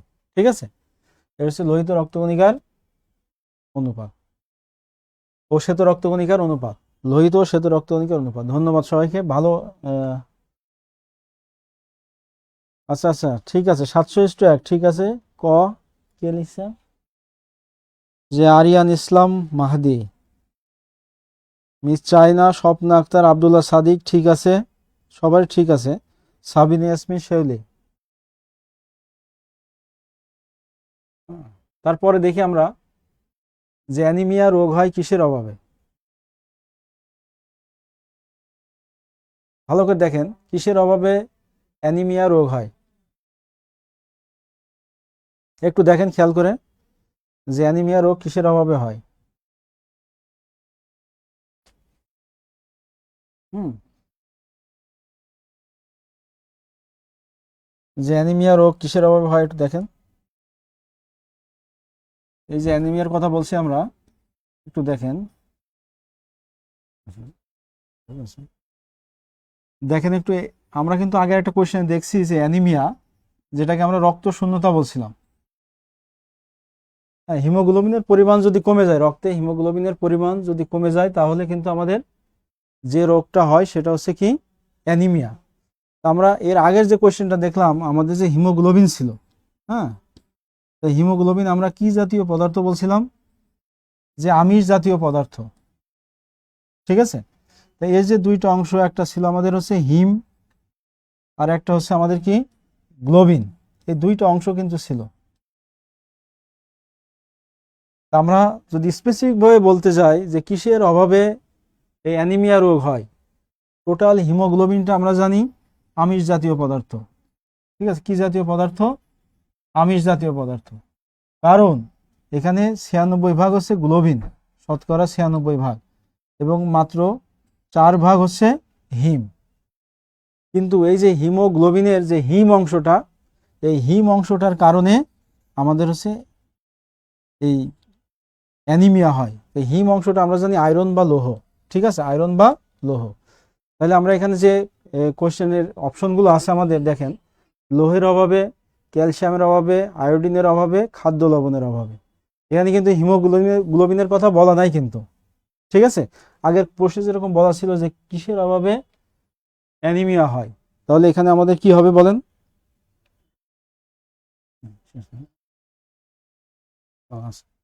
ঠিক আছে, তাহলে এটা আমাদের অ্যান্সার হবে কি লোহের অভাবে। কি অবস্থা প্রিয় ভাই বোন, বলেন ক্লাস কেমন লাগতেছে? আমাদের স্যার আসলে একটু নিচ্ছি প্লিজ স্যার, স্যার আমাদের স্যার আসলে অসুস্থ, তবু আমাদের রিকোয়েস্টে স্যার তো আসলে অনেক অমায়িক মানুষ, আমাদের অনুরোধের কারণে স্যার কিন্তু অসুস্থ অবস্থায় ক্লাস নিচ্ছেন। স্যারের জন্য দোয়া করবেন, আল্লাহ পাক যেন স্যারকে সুস্থ রাখেন, এবং স্যার সুস্থ হয়ে গেলে স্যার কিন্তু আবার পুরোদমে ক্লাস নেবেন ইনশাল্লাহ। আজকে কিন্তু স্যারের যেই অরিজিনাল যে রূপ, এটা দেখাইতে পারতেছেন না, স্যারের যে গর্জিয়াস রূপটা এটা দেখাইতে পারতেছেন না, কথাই বলতে পারতেছেন না স্যার অসুস্থতার কারণে। আমরা দেখতে মানে অনেকক্ষণ ধরে ক্লাসটা অবজারভেশন করলাম, কিন্তু স্যার কিন্তু খুব মানে শান্ত মাথার একজন মানুষ, খুব সুন্দর করে, যেহেতু আমাদের অনেক ভাই বোনদের হচ্ছে কিন্তু আর্টস বা কমার্স ব্যাকগ্রাউন্ড, তাদের কিন্তু বিজ্ঞানে অতটা দক্ষতা নেই, তো সেই জন্য স্যার এত সুন্দর করে স্মুথলি পড়াচ্ছেন, আলহামদুলিল্লাহ, মানে খুবই মনোমুগ্ধকর। ক্লাস কেমন লাগছে বলেন, এই বলেন বলেন। স্যার কিন্তু খুশি হলে আবার ক্লাস নেবে ইনশাল্লাহ। হ্যাঁ, স্যার কিন্তু অসুস্থ অবস্থায় ক্লাস নিয়েছে, স্যারের জন্য দোয়া করবেন। আলহামদুলিল্লাহ, অসাধারণ ক্লাস, অসাধারণ ক্লাস, অনেক সুন্দর স্যার। দেখছেন স্যার জব মেডিসিনের সব স্টুডেন্ট কিন্তু অনেক অমায়িক, অনেক ভালো, জব মেডিসিনের স্টুডেন্টরা অনেক অমায়িক, অনেক ভালো, মাশাআল্লাহ। দেখেন দেখতেন এই যে এক্স্যাক্টলি সাথে সাথে দেখেন কি বলছে, দেখেন আপনি, দারুণ ক্লাস, অসাধারণ ক্লাস, অনেক সুন্দর ক্লাস। হ্যাঁ, সবাই স্যারকে আমরা মোটিভেশন দেই যেন স্যার আমাদের আবার ক্লাস নেই ইনশাআল্লাহ। আজকে অসুস্থ আছে বলে স্যার কিন্তু ওই গর্জন দিতে পারতেছে না, স্যার যখন সুস্থ হয়ে যাবেন ইনশাআল্লাহ একদম গর্জন দিয়ে দিয়ে পড়াবেন ইনশাআল্লাহ, ঠিক আছে। রক্ত আসলে ঠান্ডা হয়ে যাবেন, অন্য জায়গায় গরম হয়ে যাবেন, ঠিক আছে। তো স্যারের জন্য দোয়া করবেন। স্যার চমৎকার ক্লাস, আলহামদুলিল্লাহ ভালো লেগেছে, ফিয়ামানিল্লাহ, স্যারের জন্য অনেক দোয়া, গুড, অনেক সুন্দর ক্লাস, আলহামদুলিল্লাহ অনেক সুন্দর ক্লাস নিলেন, ঠিক আছে, অনেক ধন্যবাদ, সবাই দোয়া করবেন। হ্যাঁ, স্যারের জন্য আমারই কষ্ট হচ্ছে, তো আমরা আজকে আর কন্টিনিউ করছি না, আমরা স্যার সুস্থ হয়ে গেলে আমরা আবার কন্টিনিউ করবো ইনশাআল্লাহ। স্যার একটু টাটা দিয়ে দেন, স্যার একটু দোয়া করবেন ইনশাআল্লাহ, ইনশাআল্লাহ, ইনশাআল্লাহ, সবাই দোয়া রাখবেন স্যারের জন্য, সবাই দোয়া রাখবেন ইনশাআল্লাহ। তো যাই হোক প্রিয় ভাই বোন আমার, আলহামদুলিল্লাহ আল্লাহ পাকের শুকরিয়া, আমাদের স্যার কিন্তু স্যারের অবস্থান থেকে অসুস্থ অবস্থায় সর্বোচ্চটুকু চেষ্টা করেছেন। বাকি মনে রাখবেন প্রিয় ভাই বোন আমার, জব মেডিসিন আসলে এমনই, জব মেডিসিন সবসময় হচ্ছে আপনাদেরকে সর্বোচ্চটুকু দিয়ে পড়াবে ইনশাআল্লাহ। সো টেনশন নেওয়ার দরকার নাই, যাদের একদম বেসিক দুর্বল তারা কিন্তু আলহামদুলিল্লাহ দেখবেন যে আস্তে আস্তে বেসিকটা অনেক বেশি স্ট্রং হয়ে যাবে ইনশাআল্লাহ। শুধু প্রশ্ন হচ্ছে ভাই লেগে থাকতে হবে, মনে রাখবেন লেগে থাকার কোনো বিকল্প নাই। এই পৃথিবীতে যারা লেগেছিল তারা যত দুর্বলই হোক না কেন, যত কম বুদ্ধিমান নিজেকে মনে করতো না কেন, তারা কিন্তু সফল হয়েছে। বুদ্ধির সাথে সফলতার কোনো সম্পর্ক নাই, সফলতার সম্পর্ক পরিশ্রমের সাথে। একজন প্রচন্ড জ্ঞানী মানুষও ছিটকে পড়তে পারে, তার অহংকার অথবা তার নিরলস পরিশ্রম বা প্রচেষ্টা না থাকার কারণে। আবার একজন একেবারে ব্যাকবেঞ্চার টাইপের একজন স্টুডেন্ট সে জীবনে অনেক বড় হয়ে যেতে পারে। সো এই জন্য ভাইয়া লেগে থাকতে হবে, যারা পরিশ্রমী হয় যে লেগে থাকে তারা জীবনে অনেক বড় হয়। যাই হোক, যাদের টার্গেট ভাইয়া 0 থেকে অথবা একদম বেসিক থেকে, আমরা স্যার প্রত্যেকটা বিষয়ের জন্য প্রস্তুতি নিতে চাই, বাংলা, ইংরেজি, জিকে, ম্যাথ, সাধারণ জ্ঞান, বিজ্ঞান, প্রত্যেকটা বিষয় যাদের স্বপ্ন একদম বেসিক থেকে পড়ার বা 0 থেকে পড়ার, তাদের জন্য আমাদের জব মেডিসিনের কিন্তু আয়োজন রয়েছে, অসম্ভব সুন্দর আয়োজন। আমাদের প্রত্যেকটা কোর্স কিন্তু একদম বেসিক থেকে অথবা 0 থেকে পড়ানো হয়। সো যাদের টার্গেট একেবারে 0 থেকে অথবা বেসিক থেকে, তাদের জন্য আমাদের এই মুহূর্তে সবচেয়ে গুরুত্বপূর্ণ কোর্স রয়েছে প্রাইমারি কোর্স। অর্থাৎ প্রাইমারি চাকরিটা যেহেতু সবচেয়ে সুবিধাজনক চাকরি, তো আপনি কিন্তু শুধু প্রিলি পরীক্ষা দিয়ে, বাংলাদেশে একটিমাত্র চাকরি যেটি শুধু প্রিলি বা ভাইবা দিয়ে পাওয়া যায় বা পাওয়া সম্ভব আলহামদুলিল্লাহ, যেখানে কোনো লিখিত নাই, আপনি যদি একটু ভালো মতো পড়াশোনা করেন এবং সর্বোচ্চ মার্ক ছিনিয়ে আনতে পারেন, তবেই দেখবেন যে আল্লাহ চান তো আপনার বিজয় সুনিশ্চিত হবে ইনশাআল্লাহ। যাই হোক, আমরা 19তম নিবন্ধনে যাদের টার্গেট যে স্যার আমার তো স্যার কলেজের প্রফেসর হইতে মন চায়, আমার অনেক স্বপ্ন আমি যেন স্যার কলেজের টিচার হই, অথবা স্যার আমি যেন স্কুলের টিচার হইতে পারি। আর মনে রাখবেন, আপনি স্কুলের টিচার হন, কলেজের টিচার হন, টিচার মানেই হচ্ছে সম্মানী পেশা। পৃথিবীতে মহৎ পেশা হয়তো অনেক আছে, কিন্তু শিক্ষকের মতো সম্মানী পেশা আর আছে কিনা আমার সন্দেহ। যাই হোক প্রিয় ভাই বোন আমার, এই জন্য প্রিয় ভাই বোন আমার, শিক্ষকরা আসলে সবাই ভালোবাসে, মানে বাপেরও স্যার, মায়েরও স্যার, দাদিরও স্যার, নানিরও স্যার। মানে একটা পরিবারে আপনি যখন টিউশনিও করাইতে যাবেন, দেখবেন সবাই স্যার বলে, যদিও স্যার বলা আমাদের উদ্দেশ্য না, কিন্তু সবাই সম্মান করে, সবার স্যার মানে সবার স্যার। যাই হোক, তা আমাদের প্রাইমারি নিবন্ধনের যারা ফুল কোর্স করতে যাচ্ছেন ভাই, একদম স্কুল পর্যায়ে 2, তারপর হচ্ছে ভাই একদম কলেজ পর্যায়ে, 3টার সিলেবাস শেষ হয়ে যাবে জাস্ট একটা কোর্স করে। বারবার কোর্স করে টাকা নষ্ট করতে হবে না। এরকম 3টার সিলেবাস শেষ করে দিব আমরা। সেই কোর্সের মূল ফি হচ্ছে ভাই 3200 টাকা, কিন্তু আমরা এখন অফারে নিচ্ছি মাত্র 1550 টাকা। অর্থাৎ এই 1550 টাকা দিয়ে আপনি কিন্তু বাংলা, ইংরেজি, জিকে, ম্যাথ এই 4টা বিষয়ের পরিপূর্ণ গোছানো কোর্স করতে পারবেন। আপনি চাইলে বাসায় পড়তে পারেন, কোনো সমস্যা নেই, কিন্তু আমাদের সাথে যুক্ত থাকলে যে লাভটা হবে, আপনার সময়টা সেভ হবে, আপনি একটা গাইডলাইনের মধ্যে থাকবেন। আমরা নিজেরা দায়িত্ব নিয়ে আপনাকে পরিপূর্ণ সিলেবাসটা শেষ করে দিব ইনশাআল্লাহ। ঠিক আছে ইনশাআল্লাহ। এবং মজার পর হচ্ছে এই কোর্সে কিন্তু আপনারা আবার 1050 টাকা সমমূল্যের 4টা বিষয়ের সাজেশন বা লেকচার শিট পেয়ে যাবেন, যেগুলো পড়ার পর অন্য কোনো বাজারের গাইড বই টাচও করা দরকার নাই। শুধু ক্লাস করবেন, হাইলাইটস গুলো মন দিয়ে পড়বেন এবং আমাদের সাথে লেগে থাকবেন, আর নিয়মিত পরীক্ষা দিয়ে নিজেকে ঝালাই করবেন ইনশাআল্লাহ। যাদের টার্গেট স্যার আমি প্রাইমারি কোর্স করতে চাই, কোনো সমস্যা নেই, এই কোর্সের ফিও 3200 টাকা, তবে এখন অফারে ভর্তি হতে পারবেন মাত্র 1550 টাকা। এখানেও আপনারা 1050 টাকা মূল্যের এরকম 4টা বিষয়ের পরিপূর্ণ গোছানো বই পেয়ে যাবেন, যেগুলো পড়ার পর বাজারে কোনো গাইড বই টাচও করতে হবে না ইনশাআল্লাহ। বইগুলো মন দিয়ে পড়তে হবে ইনশাআল্লাহ। ওকে, তারপর রয়েছে ভাই আমাদের 10 থেকে 20তম গ্রেড, যারা আমরা জানি প্রত্যেক শুক্র শনিবারে আমাদের চাকরি পরীক্ষা হয়, অনেক পরীক্ষা প্রিলি হয়, অনেক পরীক্ষা লিখিত হয়। তো আমাদের অনেক ভাই বোন সিলেবাসই জানে না, তো আমরা দায়িত্ব নিয়ে আপনাকে সিলেবাস শেষ করে দিব। শুধু প্রিলি নয়, আমরা প্রিলি প্লাস লিখিত সিলেবাস শেষ করে দিব। যেহেতু আপনারা আজকে দেখেছেন আমরা একটা প্রশ্ন সমাধান করেছি, এখানে কিন্তু লিখিত প্রশ্ন আসে, অনেক সময় প্রিলি হয়, অনেক সময় লিখিত হয়, অনেক সময় প্রিলি প্লাস লিখিত হয়। এই জন্য আপনাকে সব রকমের প্রস্তুতি নিয়ে রাখতে হবে যদি সত্যিকার অর্থে আপনার একটা সরকারি চাকরি স্বপ্ন হয়। তো আমরা এখানটাতে প্রিলি প্লাস লিখিত কোর্স করাবো। ইভেন বাংলাদেশে যত চাকরি পরীক্ষা রয়েছে, একদম সিম্পল করে যদি বলি আমরা, কথার কথা নিবন্ধন, প্রাইমারি বা বিসিএস ছাড়া সকল চাকরি প্রস্তুতি হয়ে যাবে ইনশাআল্লাহ। যদিও এগুলো হয়ে যাবে ইনশাআল্লাহ, কিন্তু জাস্ট সহজ করে বোঝানোর জন্য বললাম যে 10 থেকে 20তম গ্রেডের কোর্স মানে হচ্ছে মানে ধরেন কথার কথা বিসিএস, প্রাইমারি, নিবন্ধন ছাড়া সবই 10 থেকে 20তম গ্রেড। রেল মন্ত্রণালয়, ভূমি মন্ত্রণালয়, খাদ্য মন্ত্রণালয়, যত মন্ত্রণালয় রয়েছে, এই হচ্ছে ব্যাপার আর কি। যাই হোক, যাদের টার্গেট সর্বশেষ মুহূর্তে স্যার বিসিএস আমি একটা ভালো কিছু করতে চাই, চাইলে আমাদের সাথে যুক্ত হতে পারেন। বিসিএস এর ম্যারাথন কোর্স ফি হচ্ছে আমাদের 8000 টাকা, তবে এখানে ভর্তি হতে পারবেন মাত্র 2999 টাকা বা 3000 টাকায়। তবে বিসিএস এ কিন্তু আপনারা 2000 টাকা সমমূল্যের 4টি বিষয়ের পরিপূর্ণ বই পেয়ে যাবেন। যাদের আর্থিক সমস্যা আছে তারা যান, আমি অফার দিয়ে দিলাম 2500 টাকা পাঠাবেন, যান 2500 টাকা পাঠাবেন, তবু আমরা আপনাদেরকে সুযোগ করে দেবো ইনশাআল্লাহ। যাই হোক, এই হচ্ছে ব্যাপার প্রিয় ভাই বোন আমার। হ্যাঁ, আমাদের ক্লাস রেকর্ড থাকবে, আমরা বলেছি আগেই, সব ক্লাস রেকর্ড থাকবে। আপনি সকাল, বিকাল, দুপুর, রাত যখন খুশি যতবার খুশি ক্লাসগুলো দেখতে পারবেন ইনশাআল্লাহ। আপনার অফিস মানে কি বলবো, যখনই আপনি ফ্রি থাকেন তখনই দেখতে পারবেন। অনেকে বলে স্যার রান্না করতে করতে আপনাদের ক্লাস দেখি, কোনো সমস্যা নেই, দেখেন না।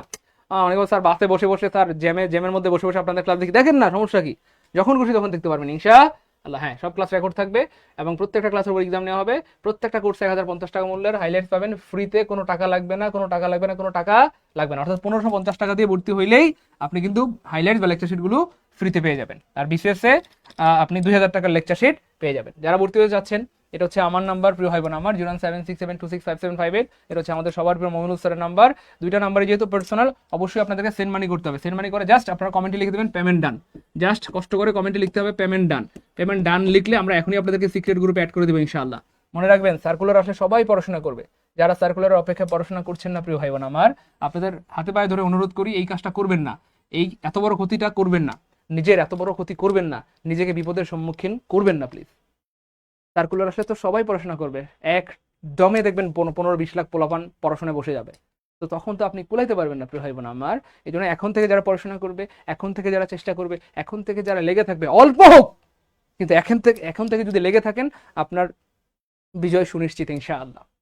তো মনে রাখবেন, হাজারের মধ্যে যখন আপনি একজন হইতে পারবেন, লাখের মধ্যে যখন একজন হইতে পারবেন, তখনই তো আপনি ইউনিক, তখনই তো আপনার সফলতা নিশ্চিত হওয়া সম্ভব, তাই না বলেন?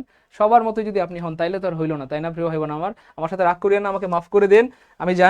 আমি জানি যে আপনারা অনেকেই বেকার, আপনাদের অনেকের আর্থিক সমস্যা আছে, কিন্তু এতদূর সত্ত্বে আমি এটাও জানি, যদি আপনারা কষ্ট করে কোনোভাবে যদি আপনারা প্রিয় ভাই বোন আমার আপনারা ক্লাস করতে পারেন বা কোর্স করতে পারেন বা ঠিকঠাক মতো পড়াশোনা করতে পারেন, একবার যদি ভালো একটা চাকরি হয়ে যায় তখন আর পিছনে ফিরে তাকাইতে হবে না। সত্যিকার অর্থে যাদের টার্গেট স্যার আমি চাকরি করব, তাইলে পড়াশোনা করেন। আপনার যদি অন্য কোনো চিন্তা থাকে, আমি সাধুবাদ জানাই, ব্যবসা করতে মন চাইলে করেন না, আপনি বিদেশ চলে গেলে যান না, কিন্তু কিছু একটা করেন। আর এভাবে বসে থাকেন না প্রিয় ভাই বোন আমার, আর এভাবে বসে থাকেন না। নিজের বাবা মায়ের কথা একটু ভাবেন, পরিবারের কথা ভাবেন, সমাজের কথা একটু ভাবেন। আপনার থেকে অনেক অনেক মানুষ অনেক কিছু পাওয়ার দাবি রাখে। আপনার বাবা মা, আপনার নানা নানি, আপনার দাদা দাদি, আপনার প্রতিবেশীরা পর্যন্ত কিন্তু আপনার থেকে অনেক কিছু বা অনেক হেল্প পাওয়ার কি বলে হক রাখে। এই জন্য সবাইকে যেন হেল্প করতে পারেন, এই জন্য নিজে আগে প্রতিষ্ঠিত হইতে হবে। ঠিক আছে ইনশাআল্লাহ, যেন কোনোদিন কারো কাছে হাত পাততে না হয়, বরং আপনি দিতে পারেন ইনশাআল্লাহ। এরকম নিয়ত করে পড়াশোনা চালান, দেখবেন ভালো কিছু হবে। ভাই যারা টাকা পাঠাচ্ছেন, দুইটা নাম্বার হচ্ছে বিকাশ নগদ পার্সোনাল, সেন্ড মানি করতে হবে। সেন্ড মানি করে জাস্ট কমেন্ট লিখে দেন পেমেন্ট ডান, দ্রুত পেমেন্ট ডান লিখলে আমরা এখনই এই তো স্যার ভর্তি হবো, রাবে এখন দ্রুত। অনেক ধন্যবাদ প্রিয় বোন আমার। কমেন্টে পেমেন্ট ডান লিখতে হবে, যারা অলরেডি ভর্তি হয়েছেন তারা কমেন্টে লিখে দেন পেমেন্ট ডান, হ্যাঁ। অথবা যারা এখন টাকা পাঠাচ্ছেন, বিকাশ নগদ পার্সোনাল নাম্বার, সেন্ড মানি করে পেমেন্ট ডান লিখে দিতে হবে। পেমেন্ট ডান লিখলে আমরা এখনই সিক্রেট গ্রুপে অ্যাড করে দিব। ম্যানেজার সাহেব, যারা টাকা পাঠাবে এখনই তাদেরকে সিক্রেট গ্রুপে অ্যাড করে দেন। যারা পেমেন্ট ডান লিখবে এখনই দ্রুত সিক্রেট গ্রুপে অ্যাড করে দেন। ম্যানেজার সাহেব, যারা পেমেন্ট ডান লিখবে এখনই দ্রুত সিক্রেট গ্রুপে অ্যাড করে দেন এবং আজকের মধ্যেই তাদের হাইলাইটসগুলো বুকিং দিয়ে দিবেন। মনে রাখবেন আমাদের প্রত্যেকটা কোর্সে কিন্তু বই রয়েছে। এই প্রাইমারি কোর্সে ভর্তি হলে 4টা পরিপূর্ণ বই পাবেন ইনশাআল্লাহ। এর বাইরে আর কোনো কিছু পড়ার দরকার নেই ইনশাআল্লাহ। আপনারা যারা 10টা বিশ্রাম গাড়ি ভর্তি হবেন, এরকম 4টা বই আমরা কুরিয়ার করে আপনাদের এলাকায় পাঠিয়ে দিব ইনশাআল্লাহ। কুরিয়ারের চার্জও দিতে হবে না, সম্পূর্ণ ফ্রিতে পেয়ে যাবেন। যারা নিবন্ধন কোর্স করবেন, নিবন্ধনে এরকম 4টা বই পেয়ে যাবেন প্রিয় ভাই বোন আমার। ইভেন যারা বিসিএস এর জন্য প্রস্তুতি নিচ্ছেন, বিসিএস এর বইগুলো একটু ভারী, বিসিএস এরকম 10টা বিষয়ের পরিপূর্ণ গুছানো লেকচার শিট পেয়ে যাবেন ইনশাআল্লাহ। ঠিক আছে প্রিয় ভাই বোন আমার, কলিজার টুকরা মানিকেরা, পড়াশোনা করেন, আপনাদের অনেক ভালোবাসি, আপনাদের ভালো চাই।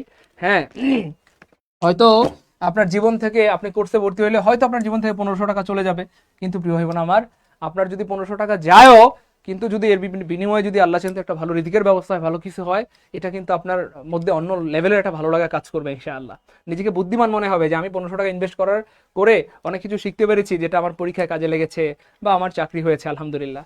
আর এই 1500 টাকা ধরেন বাঁচাইলেন আপনি, দূর 1500 টাকা বাঁচাইলেন, তো 1500 টাকা বাঁচাইতে গিয়ে ধরেন কোর্স করলেন না, কোনো কারণে, কথার কথা আপনার যদি চাকরি বাকরি না হয়, আপনার তখন মন খারাপ হবে, দূর 1500 টাকা বাঁচাইতে গিয়ে আমার চাকরিটা হইলো না, কথার কথা। এই জন্য বুদ্ধিমানদের জন্য এমন কোনো কাজ করা উচিত নয় যাদের জন্য, মানে যে কাজ করলে আফসোস করতে হয়। তো আমি অবশ্যই আপনাদের অনুরোধ করবো, আফসোস করার মতো কোনো কাজ করবেন না। আর গোড়ার ডিম লটারির মতো একটা কইরা দেখেন না কি হয়, কথার কথা। অনেক মানুষ কিন্তু জীবনে অনেক আছে দেখবেন, ফাও মনে করে লটারি ধরছে, 10টা টাকা আছে, দূর 10 টাকা দিয়ে কি পকেটে রাই খাই লাভ কি, এটারও ভেজাল, 10 টাকা দিয়ে কিছু কিনতে পারি না, খাইতে পারি না, এটা লটারি ধরি না, কি হয়, ধরছে 10 টাকা দিয়ে এক লটারি লেগে গেছে। আমি লটারি ধরার প্রতি আপনাদের উৎসাহ দিচ্ছি না, জাস্ট ভাই বাস্তবতা বলছি। অনেক মানুষ অনেক কিছু অবহেলা করে পরে এটা কাজে লেগে যায়। এই জন্য অবহেলা করে, এটা ফালতু মনে করেন না। মনে করেন যে কথার কথা আপনার সাইদুল স্যার অথবা আপনার সাইদুল ভাই, আপনার নাসির ভাই অথবা আপনার মমিনুল ভাই ধরেন ফালতু পড়ায়, যতটুকু আমরা পড়াই আল্লাহর রহমতে, এটা তো আমরা শত ফ্রি ক্লাস নিয়ে আপনাদেরকে জানান দিচ্ছি যে আমরা আসলে কেমন পড়াই বা কতটুকু ভালোবাসা যত্ন দিয়ে পড়াই। আর এরপরও আপনার যদি মনে হয় যে কথার কথা ফালতু মনে করেন না, ফালতু মনে করে মানে ফেলে দেন, কথার কথা, হয়তো আল্লাহ কিন্তু আপনার এই অবহেলার জায়গাটুকু কাজে লেগে যেতে পারে। আমাদের অনেক ভাই বোন আছে, অনেকে সিরিয়াস হয়ে ভর্তি হয় না, আমি জানি এটা, অনেকে আবেগে পরে ভর্তি হয়ে যায়, ইস সাইদুল স্যার ক্লাসটা ভালো লাগছে বা নাসির স্যার ক্লাসটা ভালো লাগছে, তাই ভর্তি হয়ে যাই, কথার কথা। এমন ফাও মনে করে অনেকে ভর্তি হয়ে গেছে, আল্লাহর মধ্যে অনেকের চাকরি হয়ে গেছে, ফাও মনে করে করছে দূর ভর্তি হয়ে যাই, চাকরি হলেও না হলে, কিন্তু সত্যি কিন্তু আল্লাহর মধ্যে অনেক ভাই বোন আছে যাদের চাকরি হয়ে গিয়েছে বা যারা জীবনে ভালো কিছু করেছে। এটাই জীবন প্রিয় ভাই বোন আমার। আপনাদের সিক্রেট গ্রুপের ক্লাসগুলো কি এই এরকম ঘন্টাব্যাপী ক্লাস না রেকর্ডেড ক্লাস? ভাইয়া আমাদের সব ক্লাস লাইভ হবে, কোনো রেকর্ড ক্লাস বলতে কোনো কথা নাই, সব ক্লাস লাইভ হবে, লাইভ লাইক আল্লাহ বরিশকার বি এলআইবি লাইভ হবে। এরপর লাইভ হওয়ার পর ক্লাসটা রেকর্ড থাকবে, আগে লাইভ হবে পরে লাইভকৃত ক্লাসটাই রেকর্ড থাকবে। ক্লিয়ার ইনশাল্লাহ?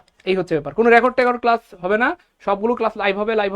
লাইভ ক্লাসটা পরে রেকর্ডেড থাকবে, ঠিক আছে ইনশাল্লাহ? এমন না যে আপনি ভর্তি হলেন আপনাকে 50টা রেকর্ড ক্লাস দিয়ে দিলাম, নো, এই সিস্টেম জব মেডিসিনে নাই। বাংলাদেশে জব মেডিসিন কি বলবো, সেই শুরু থেকেই লাইভ ক্লাস দিয়ে আসতেছে, এখনো দিচ্ছে, ভবিষ্যতে দিবে ইনশাআল্লাহ। তো আমরা একদম মানে সরাসরি লাইভ ক্লাস করতে পারবেন, মনের মাধুরী মিশে আপনার প্রশ্নগুলো আপনি আমাদেরকে বলতে পারবেন, আর আপনার সেই প্রশ্নগুলো আমরা সমাধান দিব বা দিতে পারবো ইনশাআল্লাহ, ঠিক আছে ইনশাআল্লাহ? সো লাইভ ক্লাস হবে, কোনো টেনশন নাই প্রিয় ভাই বোন আমার কথা কি বুঝতে পেরেছেন প্রিয় ভাই বোন আমার কলেজের টুকরা মানিকেরা? যেহেতু নামাজের সময় গিয়েছে, আমরা আর কথা বলবো না, আমরা এখনই চলে যাচ্ছি। ফাইনালি কারো যদি আর্থিক সমস্যা থাকে, কোনো সমস্যা নেই, নিঃসংকোচে আমার এই নাম্বারে ফোন দেন, নিঃসংকোচে আমার এই নাম্বারে ফোন দেন, নিঃসংকোচে আমার এই নাম্বারে ফোন দেন। যাদের আর্থিক সমস্যা সেই নাম্বারে ফোন দেন। হ্যাঁ, এরপরে যদি আরও বেশি সমস্যা থাকে সেক্ষেত্রে আপনারা এই নাম্বারে ফোন দিতে পারেন, 01901 যাদের আর্থিক সমস্যা এই নাম্বারে ফোন দিবেন, অথবা 519-506 ফোন দিবেন, 519-501 অথবা 519-506, ঠিক আছে? যাদের আর্থিক সমস্যা আমার নাম্বারে ফোন দেন। আমার যদি ভালো না লাগে যে স্যার আপনি কাইল্লা, আপনার সাথে কথা বলতে মন চায় না, কোনো সমস্যা নাই, আপনি আমাদের সুন্দর মানুষ আছে এখানে, সুন্দর মানুষ ফোন ধরবে, তার সাথে কথা বলতে পারেন। অবশ্য সুন্দর না, কাইল্লাটা তো দেখা যায় না। আচ্ছা যাই হোক, কথা বলেন 01901-519-501 অথবা 01901-519-506, ঠিক আছে ইনশাল্লাহ? সবাই যারা টাকা পাঠাচ্ছেন পেমেন্ট ডান লিখে দেন এখানে, তাও হবে, অথবা টাকা সেন্ড মানি করে বিকাশ নগদ পার্সোনাল নাম্বার সেন্ড মানি করে এই নাম্বারে কল দেন, অফারে এই টাকাগুলো পাঠাবেন, ঠিক আছে ইনশাল্লাহ? সেন্ড মানি করে কল দিলেই হবে, ইনশাআল্লাহ, কল দিলেই হবে, আমাদের নাম্বারে কল দিলেই হবে ইনশাআল্লাহ। আর যাদের আর্থিক সমস্যা আমার নাম্বারে অথবা নিচের নাম্বারে কল দেন দ্রুত। হ্যাঁ ঠিক আছে ইনশাআল্লাহ, থাকেন ভাই, হ্যাঁ নামাজের সময় গেছে, আমরা চলে যাচ্ছি ইনশাআল্লাহ। আসসালামু আলাইকুম ওয়া রাহমাতুল্লাহি ওয়া বারাকাতুহু।